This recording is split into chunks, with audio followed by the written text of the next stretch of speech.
Hello everyone, you may have seen my challenge, the Salt and Ice Challenge. I still highly don't recommend anyone doing it, and I have learned my lesson doing it.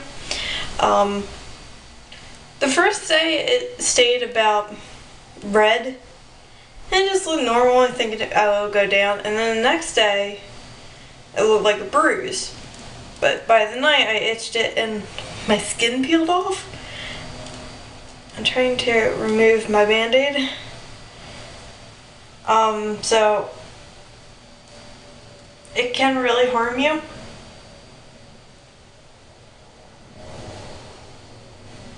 It's pulling my skin.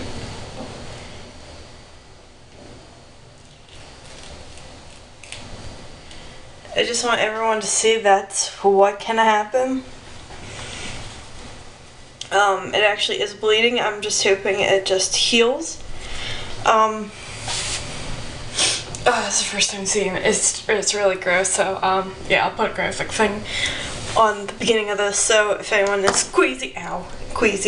So to treat it, I'm going to be using Neosporin, recommended, but I've gotten the children's one because I am afraid of it burning. Because missing a layer of skin, I don't know if it would burn. Let's see.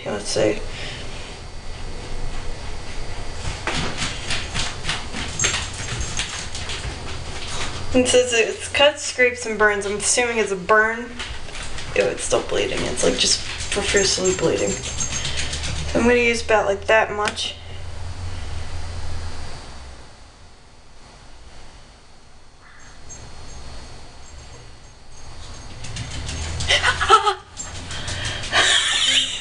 They lied. It burns.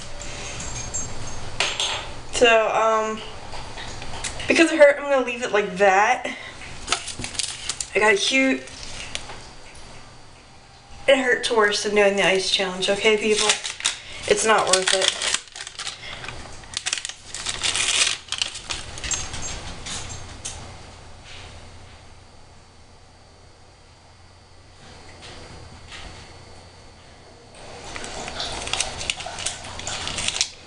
Yeah, it's really bleeding, so, I got the base band-aid I could find because I really don't want,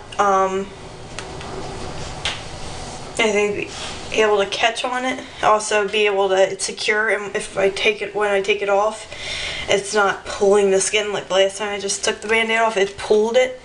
And I don't know if that's the reason why it was bleeding so much. I think there's so much extra on this.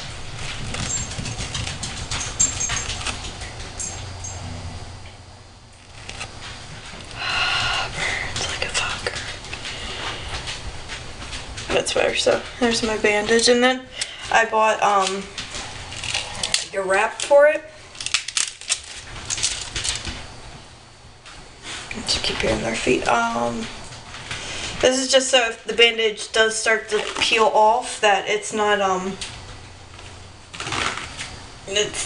gonna get caught on anything, because that is my fear. No, this is fun to do by yourself. So this does happen to have someone to help you. This is just there for security reasons, because if this band-aid comes off, it's not gonna be a pretty sight. I'm just doing around the bandage and around my wrist, because that way it's secure. And I have to go get the scissors. Hold on.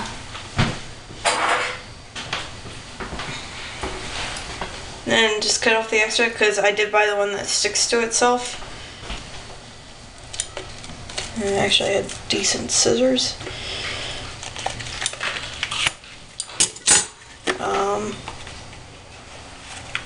Got it. How much for scissors, right? Okay, it's a little tight, but I mean, over the usage of it. So, it's pretty gross, and I don't recommend it to anyone. The pain really wasn't bad doing the Salt and Ice Challenge, it's the after effect. And there's really not many videos that show you the after effect of the Salt and Ice Challenge, and I feel like that's something people should know.